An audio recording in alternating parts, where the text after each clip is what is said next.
Hi, my name is Lynette Franklin. I'm a clinical nurse specialist in the Department of Urology at MUSC.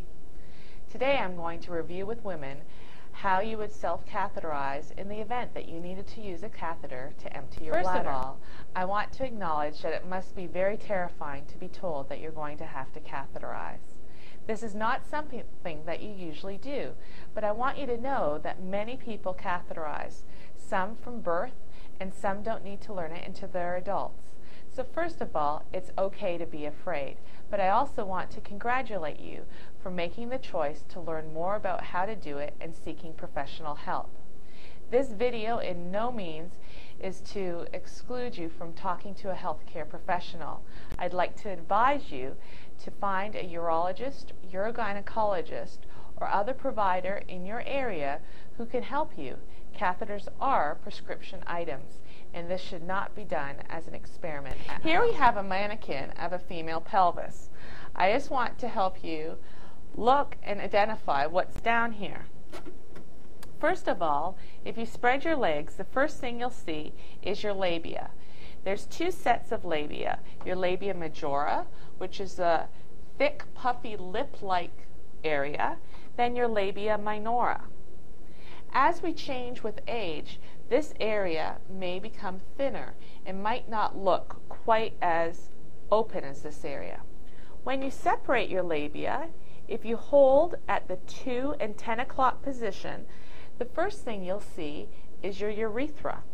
This is a small donut-like area. That's your hole that goes to the bladder. Just distal or away from that is your vagina. And then, outside of this area is your anus. I'd like to show you different types of catheters. They come in varying lengths. Usually women use the 6-inch. There's also the 16-inch. They have different ends on them. This is where the urine would come out. This is an end without a spigot, and this one does have a spigot. The tips also can be different. These ones are a rounded tip, or also known as a straight tip. This catheter is an example of a coude tip. As you can see, the end is pointed slightly up or down, depending on how you hold the catheter. When you insert it, the end is pointing up or towards your belly button. When you're going to self-catheterize, get comfortable. I usually teach ladies to do so on the toilet, and then they can empty their catheter into the toilet. You might also want to try lying on the bed with one leg over the side of the bed, or if you're in a wheelchair, lifting one leg up and supporting it on the arm so that you have full access to your perineum. Always wash your hands with soap and water prior to doing a catheterization. You also want to wash your perineum or your down below with soap and water. Some people use baby wipes. I don't really recommend that because that is just exposing your skin to chemicals, and after a while they may become super sensitive and it doesn't work. So just regular soap and water and a washcloth. You want to have both your feet planted on the ground with your heels down, and take some deep cleansing breaths just to relax. Get your catheter, and remember the urine's going to come out this end. So wherever that's pointed is where the urine will be. So if it's pointed on your right leg, you'll have a right wet foot. First of all, you want to lubricate your catheter with a water-based lubricant. You can find these name brands and over-the-counter brands at your local pharmacy. With your dominant hand, hold the catheter. With your non-dominant hand, at the 2 and 10 o'clock position, you want to separate your labia. Then you're going to pass the catheter into the labia approximately 2 inches. You know you've gone far enough because you'll feel urine coming out the end of the catheter.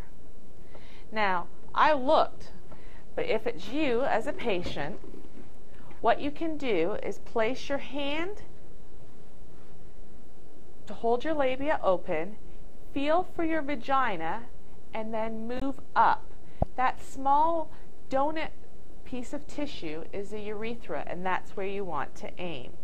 You can leave your finger in your vagina and pass the catheter over your finger into your urethra, once again stopping when the urine exits. Once you finish catheterizing and the urine has stopped, I recommend advancing the catheter another inch. That way, if there's any leftover urine in there, it will empty. Once you're empty, gently pull the catheter out and throw it in the garbage. It should only take a few minutes from start to finish.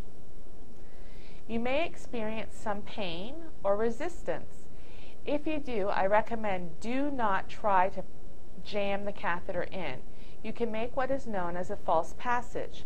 The catheter with enough lubricant should pass easily into the bladder. If you're having problems, please go back to your healthcare provider so that they can help you find a better way to pass the catheter. Some ladies like to use a 16-inch catheter because then they don't need to sit on the toilet when they're out in public. By using the 16-inch catheter, a lady can stand in front of the toilet and drain the urine into the toilet without being seated. She could also drain it into a bottle or another device. You may experience some minor bleeding with catheterization. This is normal as long as it stops. If it continues, you want to consult your healthcare provider to ensure you don't have something else going on. Once you start catheterizing, you will always be colonized for bacteria. This means if somebody does a urine dip, you will have bacteria in your bladder. This doesn't mean you necessarily have a urinary tract infection. So if you think you have a urinary tract infection, talk to your healthcare provider.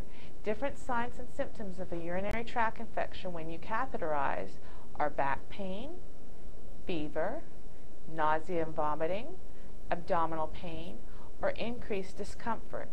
These are signs that you don't want to avoid, but contact your healthcare provider.